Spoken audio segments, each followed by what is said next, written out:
Pemirsa,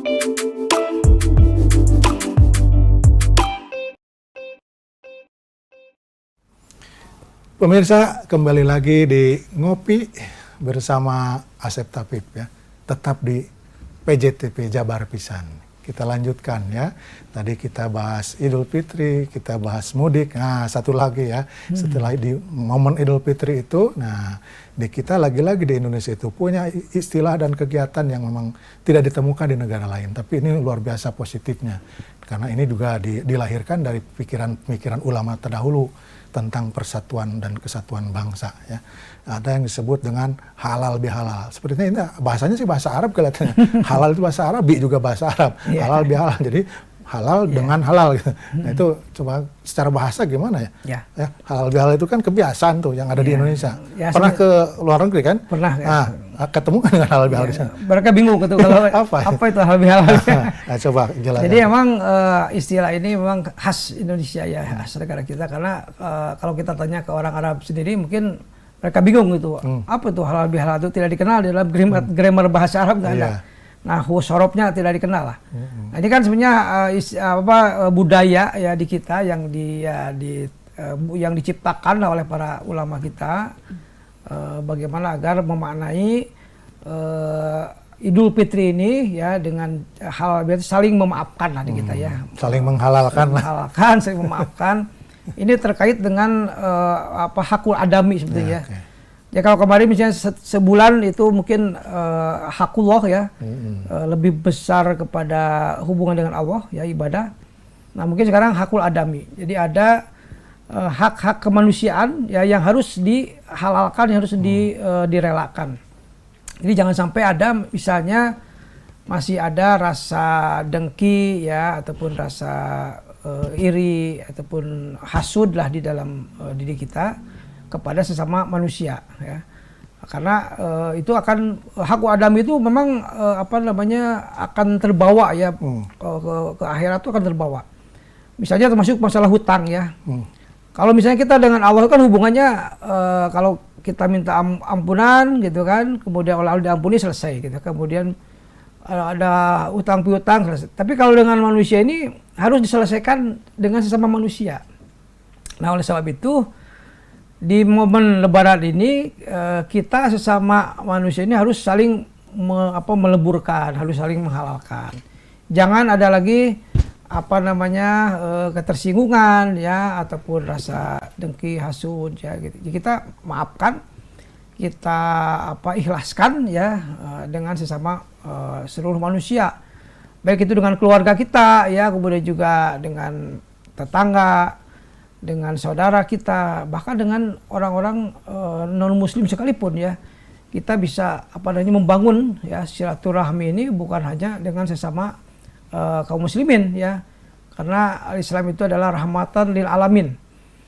Harus memberikan rahmat bagi seluruh alam. Baik itu misalnya ada non muslim juga tidak boleh merasa terancam ya dengan keberadaan umat Islam. Dan juga hewan dan juga termasuk juga benda-benda yang lain juga minal hayawanat wal jamadat ya, semuanya harus mendapatkan rahmat, mendapatkan faidah rahmat bagi segenap alam. Dan di dalam momen Lebaran ini juga dari aspek ekonomi yang paling mendapatkan keuntungan ya benefit itu adalah orang-orang muslim. Mereka kan menjual baju ya, kopiah, sarung. Itu rata-rata produsennya mungkin dari non muslim ya. Ya mereka memanfaatkan bahwa umat Islam sebagai konsumen yang sangat besar sekali ya di Indonesia ini, ratusan juta ya. Dan itu kita welcome ya, kita silakan aja itu non muslim juga bisa ikut berbahagia ya, ikut bergembira dengan adanya Idul Fitri ini gitu ya. Jadi kembali ke halal bihalal, bahwa itu sebuah istilah aja yang diambil oleh para ulama terdahulu ya. Ya betul. Kalau nggak salah kan itu upaya untuk mempersatukan umat ya. Waktu setelah merdeka, kemudian ada kita dicerai-beraikan, yang mau menjajah kembali dan kita ada alasan untuk berkumpul. Ya betul. Itulah muncullah halal bihalal. Kalau nggak salah juga di belakangnya memang Bung Karno juga terlibat ya untuk menggodong gagasan ini, walaupun datangnya dari ulama juga ya, sehingga muncullah halal bihalal ya. ya halal dengan halal gitu kalau diartikan Ya, ya halal bi halal bi itu kan dengan ya ada idgham bi guna idgham dengan guna halal bi halal. Jadi memang ini budaya ada yang ada di Indonesia dalam rangka mengumpulkan orang ya, dalam rangka bersilaturahmi tadi. Betul. Dan kesininya adalah arena untuk saling memperkuat silaturahmi dengan saling memaafkan gitu kan. Walaupun mungkin ketemu juga tidak selama setahun, kok tiba-tiba saling memaafkan, ada dosa apa gitu enggak ya? Ya dosanya melupakan mungkin ya. Nah, gitu ya. Jadi artinya ya halal bihalal menjadi bagian dari ritual kebiasaan budaya yang memang patut dipertahankan ya. Kita bahkan tingkatkan isinya, kembangkan itu. Kata penutup, nah, untuk apa Idul Fitri. Ya, jadi saya mengajak kepada seluruh pemirsa PJTV, marilah kita merayakan ya Idul Fitri ini dengan penuh apa namanya hikmat ya, tidak berlebih-lebihan, tidak hura-hura, tidak bermegah-megahan. Kita juga harus melihat saudara-saudara kita ya di Sumatera dan juga di Aceh yang sedang mengalami musibah. Jadi marilah kita merayakan Idul Fitri dengan sederhana, yang hikmat ya, tetapi intinya adalah kita harus menjaga agar kesucian ataupun kebersihan dari dosa yang sudah dimaafkan itu jangan kembali dikotori lagi. Jadi tugas yang berat adalah menjaga kebersihan diri selama 11 bulan yang akan datang. Itu yang menjadi tugas dan juga PR besar kita ke depan, bagaimana agar diri kita yang sudah bersih ini, yang sudah diampuni dosa ini jangan sampai dikotori kembali begitu. Oke, jadi Idul Fitri itu bagian dari ritual bagian juga muamalah ibadah juga ya. Karena dia adalah hari raya penutup bagi orang yang berpuasa, dan dua hal yang menggembirakan bagi orang berpuasa di antaranya adalah Idul Fitri.